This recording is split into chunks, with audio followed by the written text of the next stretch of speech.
Greetings from Chadron State College, and welcome to this episode of the FARcast. We're joined today by Karen Pope, the Director of Alumni and Development at Chadron State College.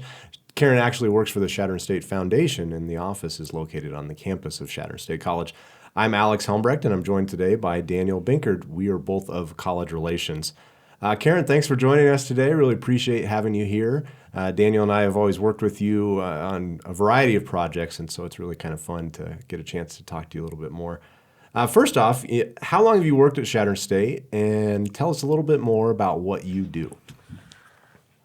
Well, I'm kind of shocked to say I have worked here for 25 years. I started in the spring of 1995.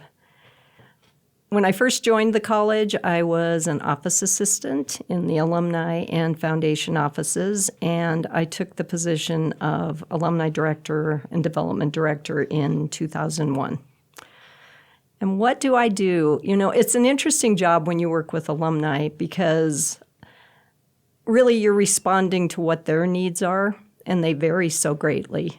I think the obvious things people see from our office are reunions and gatherings and opportunities to get people together who have graduated from Chadron State. But it's kind of fascinating in a given week, the different requests that people have, and it changes. It's really not very consistent.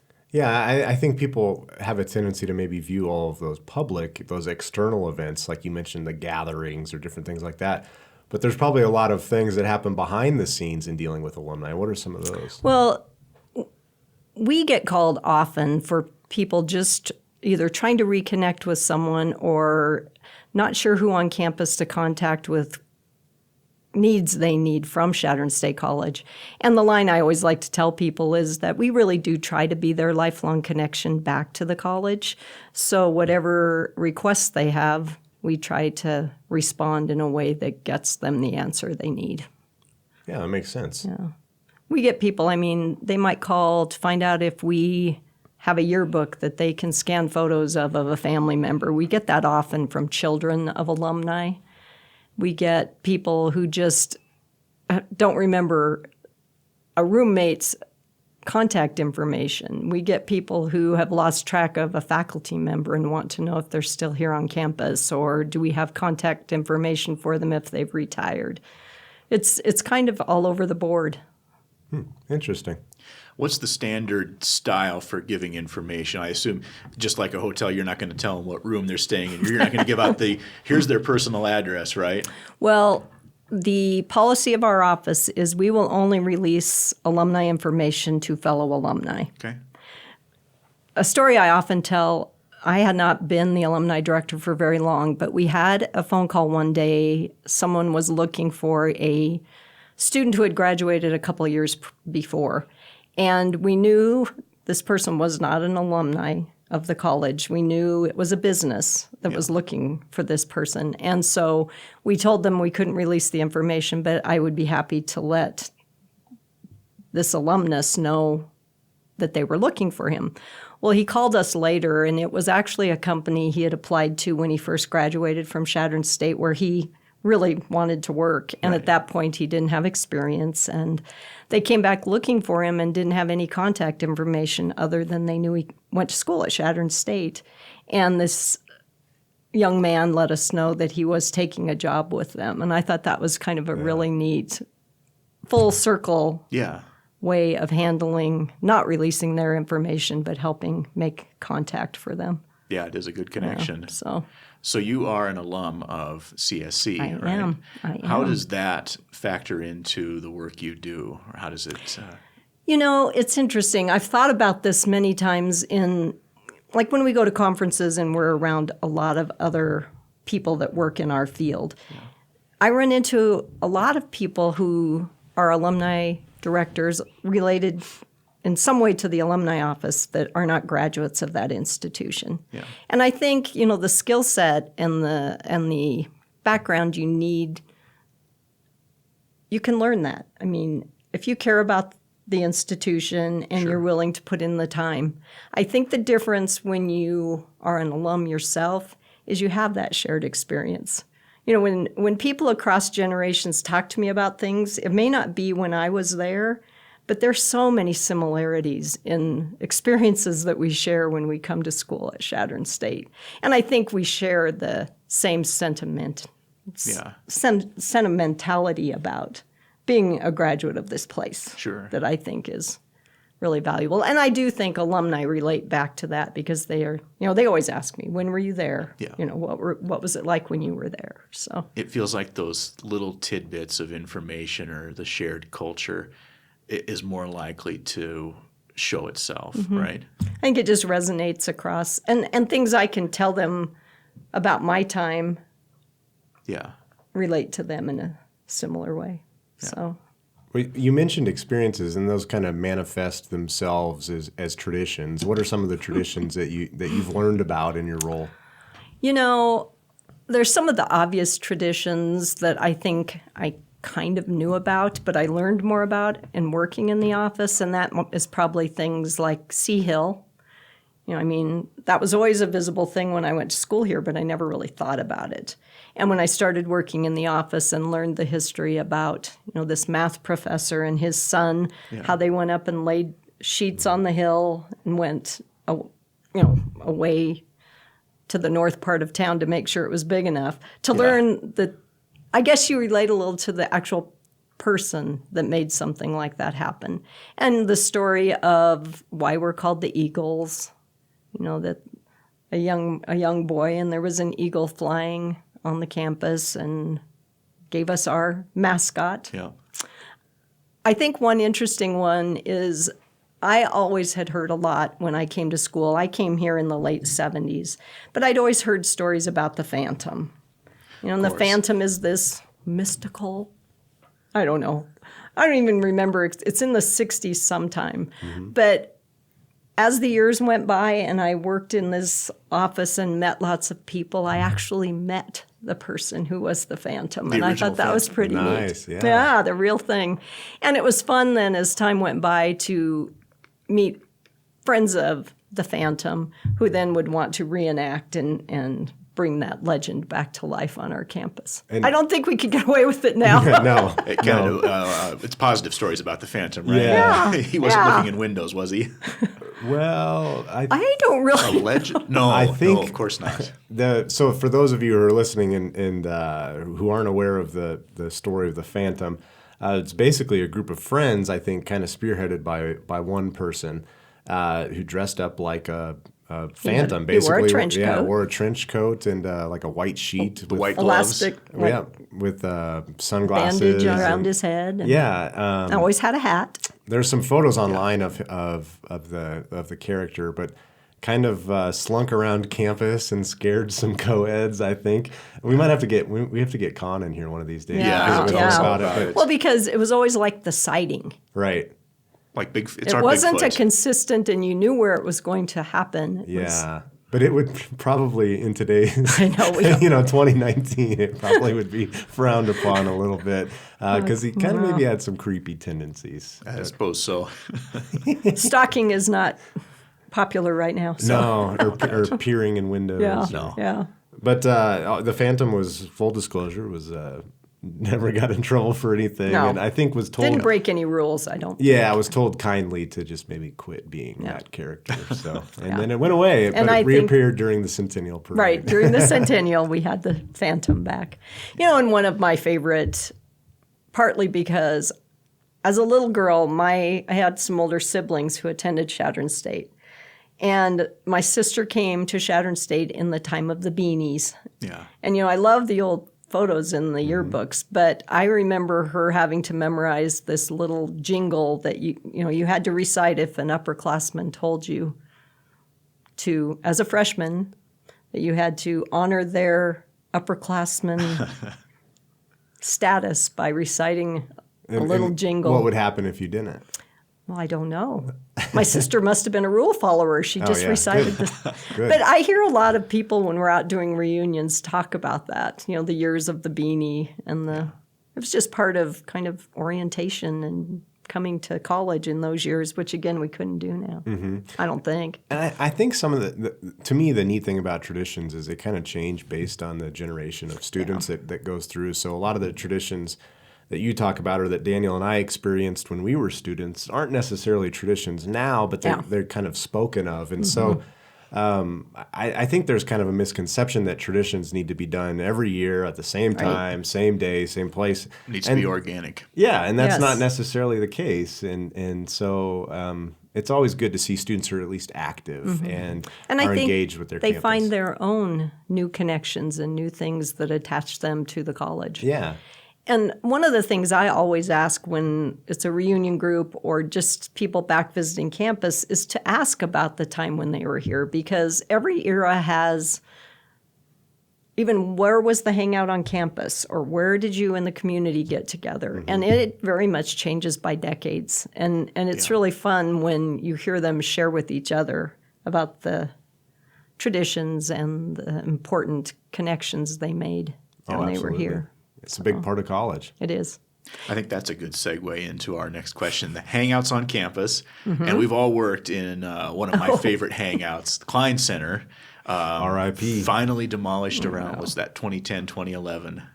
After It's a sad day watching it go down. It was. So the history of Kline, constructed in the early 60s, right? And then foundation problems, late 80s. One half of it was torn down, and then they finished it up just as this decade commenced. So we all worked there at one point or another. Right. Right. What are some of your memories of that wonderful building?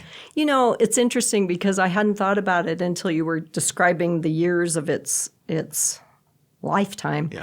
Because obviously when I came to college here, it was the student center. So I can remember I transferred here in mid-year, and I remember being somewhat intimidated to walk into the Kline Center with all the glass windows across the dining room because, I mean, you did. Everybody watched you come walking in, and it was a little intimidating when you were new on campus. And I think everyone who went to school when I was here will talk about there became a big tradition of all the guys kind of sat on the closest tables, and they held up cards when female students walked through. How rude. Oh, my. So it was a little intimidating. We're talking like 10 out of 10 kind of thing? Yeah. It was. I think the movie 10 was popular then. Anyway. Oh, wow. So that's one of my first memories of that building. But when I look at the years I've worked on campus, I loved the years in that, working in the Kline Center. But mostly, when I think about it, it's the people I got to work with. Yeah. I think when I first took this job, that's where the alumni office was. And one of my first responsibilities was, at that point, I was the layout design person for the alumni magazine, alumni newsletter at that point.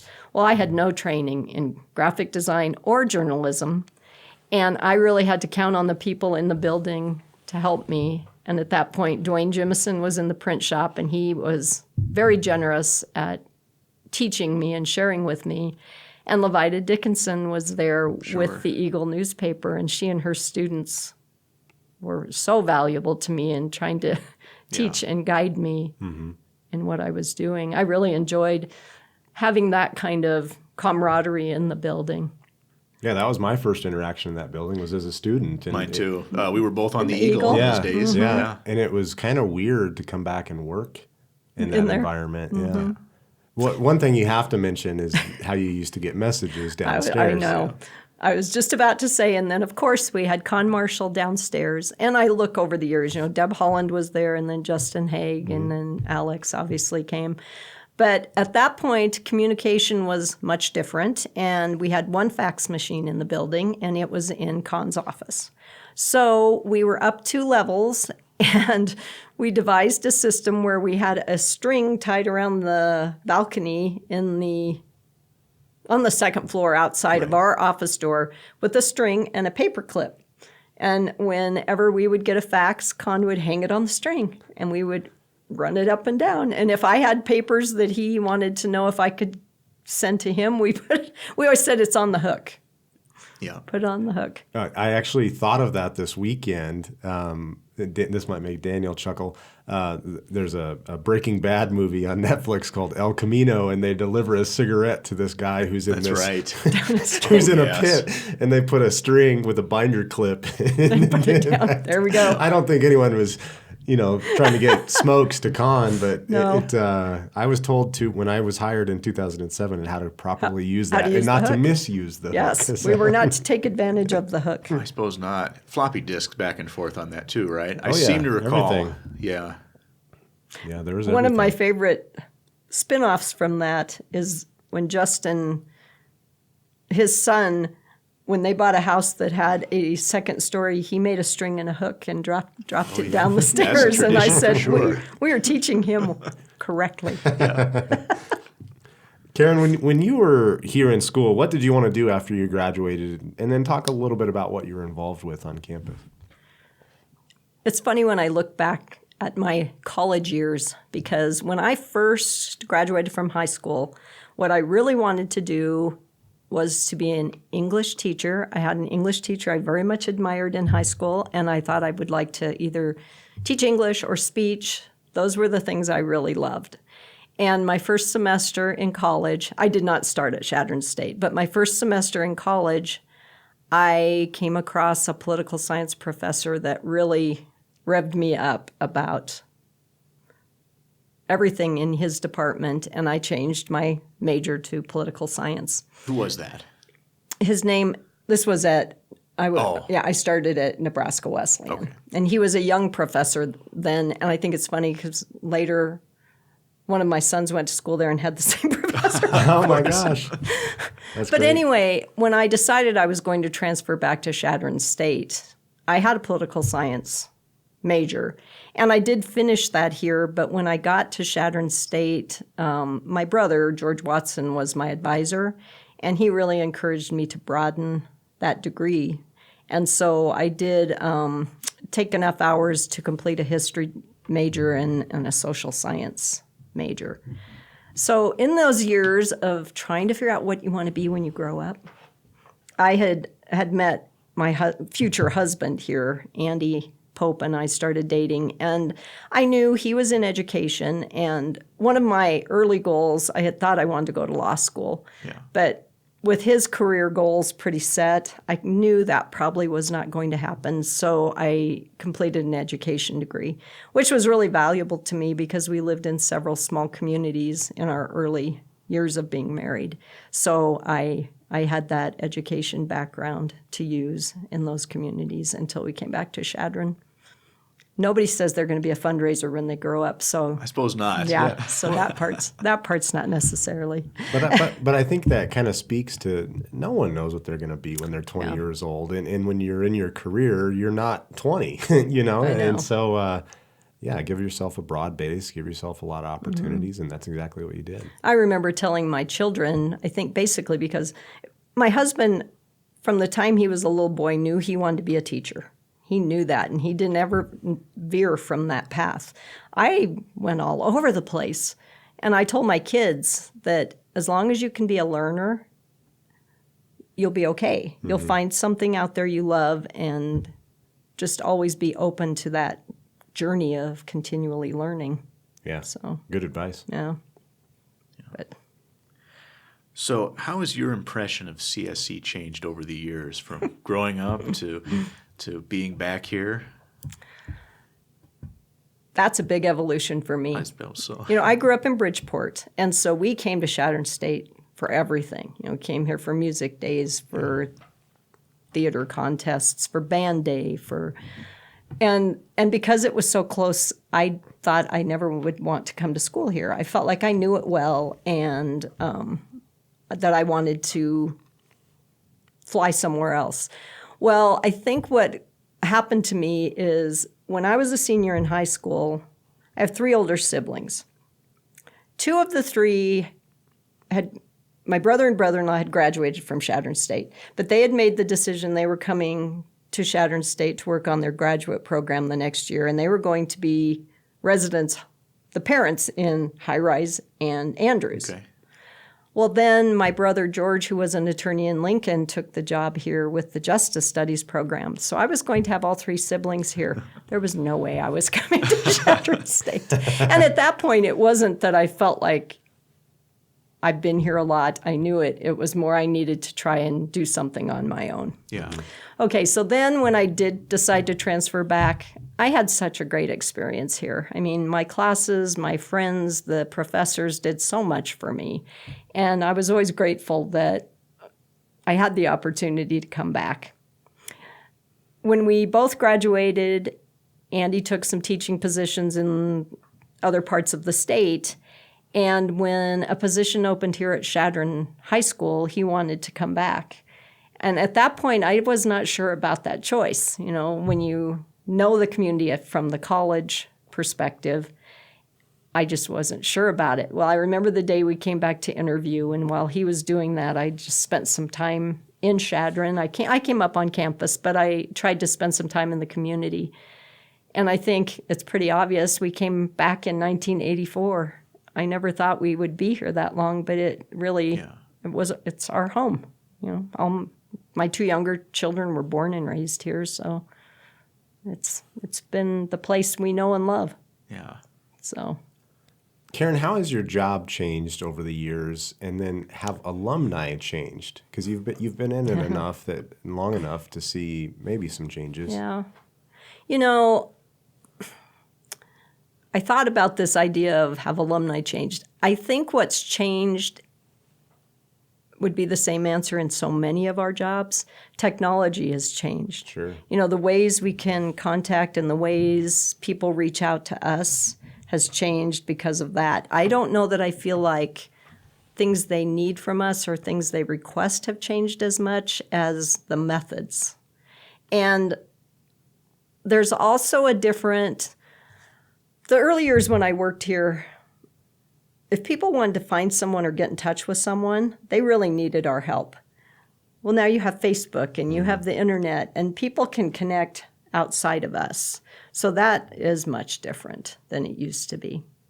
But I would say when I think about our alumni in general, I don't think I see a huge change in either their feelings about the college and, in a way, the time it takes before you can reflect back and appreciate your alma mater. That really is a real thing. I mean, we have some young alums that just get out of here and they love Chadron State and they want every chance to tell us that. Yeah. But for a lot of people, it takes a few years to reflect and realize that the experiences they had here really did impact choices they made for their life. Yeah, well said. So. Good. What are some of your interests outside of the job here? Spend a lot of time with my family. I mean, I have 3 children and 1 grandchild, and I have lots of nieces and nephews, and I do commit a lot of time to our family, and I love that. My family are very big sports fans across the board, and so we do a lot of sports watching, sports participation, following people around to their sporting events. But I love to read. I cook. I know we have some cupcakes here. Tell us about the cupcakes. Yeah. This is a funny one because I hate to bake. I love to cook, and I've never enjoyed baking. And over the past 5 years or so, I've ended up in this cupcake world that I'd say it was self-imposed. But You're not atoning for something, are you? I don't know. You know, I think it is kind of a throwback to my mother was an amazing cook. And growing up, she taught me a lot about cooking, but I also deferred to her to do a lot of the cooking. Yeah. And so I think when I had my own home, finding my way and learning all of that, and I always tell people I'd rather cook 5 entrees than bake one thing. And here I am making cupcakes every month or something for someone, it seems like. But no, it's kind of fun. I think the thing I love about food is kind of what I love about work is that interaction you get to have with people. Mm-hmm. You know? Sure. Yeah, and it seems like so many family traditions are just built around They are. dinners and Yeah. cupcakes or Yeah. or whatever. And Yeah. so it's nice to just kind of get together and break some bread. It is. And I think it's funny because not all, but so many of our alumni events are based around It meals seems to be. or, food, snacks. Yeah. It just seems to be a common bonding experience for people. So, Well, cupcakes aside, I know you mentioned sports. Your husband Andy, who's now an activities director, but was a former coach, and your youngest son Will is a coach. And there's always been that involvement with athletics. How are you in the stands, and is it hard to support coaches when things don't go as well as they'd maybe hoped? Because that's a tough role. it is. And I think it's amazing at my age now, and in the perspective I have, I wish I would have had when my kids were younger. Because when Andy was coaching, I mean, that's a whole different thing. I so admire coaches and their families, because unless you've been in that, it's hard to understand the pressure, even if it's you self-imposed, but the stress and strain. I mean, you get to celebrate with them, but you have a lot of hard nights on games that didn't go right, and it's a hard thing to explain unless you've been in that life pattern. And then watching my own children grow up through sports, it's like I look at things and I try to remember what kind of parent I was. And you'd be better off asking my children, I'm sure. But I can remember getting so nervous for my kids to compete. And now I look back and I think, why? Why couldn't I just sit back and enjoy watching them play, which I did. I loved watching them compete. But I don't know why it made me nervous. I couldn't do anything about it. So, and it's been really good for me through the years. My children were all really involved in sports. And as they got older, especially once they got to college and done with college, when I look back and I think of the wonderful lessons they learned through sports, I really think that's the most valuable part. They learn teamwork. You learn, how that adversity happens and how are you going to deal with it. But the part I think that was like a light coming onto me when they were done is that I loved the lessons they learned, but in the big perspective of their life, it wasn't as much of an influence as I thought it was going to be. I mean, I think they loved those years, but it isn't what shaped them for their current lives. Sure. Which is interesting. And, and you're right, Will chose that field. And he loves the competition. He loves working with kids. And I've enjoyed watching him in that role. But to me now, it is more just that this is part of life's journey, that you're helping those students you coach That's achieve. Great. So. Well, Karen, before we let you get out of here, we have a segment. It's our final segment. We like to call it the quick hitting questions. So there's just 5, and then first thing that comes to your mind, you go ahead and say it. So I'll go ahead and begin. Karen, what's a favorite movie of yours? Or you could say favorite book, since you just admitted to being a reading fan. Oh, I don't think I could pick one book. I think it's hard to pick one favorite of anything. It is. That's why we say a favorite. A favorite. Okay, a favorite. Yeah. A favorite movie that I will watch anytime I even catch the rerun on TV is the Shawshank Redemption. Oh, I'm the same way. I love that movie. I just think it's well acted and the message is never going to change. Yep. Bet. Yeah. First concert you attended? I went to a couple little minor concerts growing up in Bridgeport, but I would say my first true concert was at Mile High Stadium. It was the Beach Boys, but the intro act back when they were not famous was Fleetwood Mac, and they became probably my favorite band of my youth and through college, and that's the first time I saw them. That's the best one we've heard yet. Like, that's great. It was. Yeah, I saw them several times after that, but yeah, they were just a lead-in band for that concert. That's cool. Very nice. Yeah. So if Chadron State College wasn't the name, what would you name the college? Hogwarts. I don't know. I can't imagine it with a different name. Yeah, we looked through some old catalogs a few months ago, and Robert Elliott, pre-Depression era, kept referring it to Northwest Nebraska Normal, which I thought was kind of interesting. Well, you look at all the different names we've had. Yeah. We were Normal. We were Chadron State Teachers College. When you go through old yearbooks and there's beanies with an N on it for normal. Yep. And then there's ones with the T. I don't know. For me, it needs the word Chadron in there because that's how I think of it. Sure. And we need a word for people to mispronounce, too. Yeah. Chadron. Chadron. Yeah. It's funny in our office when we work with any outside, I always send them the pronunciation. Yes. Mm-hmm. I'm like, if you contact anyone and you don't say it right, they're going to know Right. that you don't know the college. Yep. So for everyone, that's Chadron. Chadron. Chadron. How many times have you been up to the top of Sea Hill here in Chadron? Oh, boy. I would say, I'm going to guess and say probably 20, 25. Not bad. not bad. It's so funny to me now because it's easy to get to the top of Sea Hill. It is. When I was in school and when we first moved back and our kids were little, that was a long hike and it was a big deal to climb up there. But now I feel like it's just an offshoot of the trail. they've got us halfway up on the Yeah, the I guess trails that and- sidewalk that crosses east-west in front of it, it does it's pretty close. psychologically. makes you feel close. Yeah. We used to do a lot of sledding on both the hills back here, sure. towards the King's Chair and Sea Hill. Yeah. Do you Many miss an the- injury on the sledding. Of course. I was going to ask you, how much do you miss the trees from Sea Hill since the 2006 fire?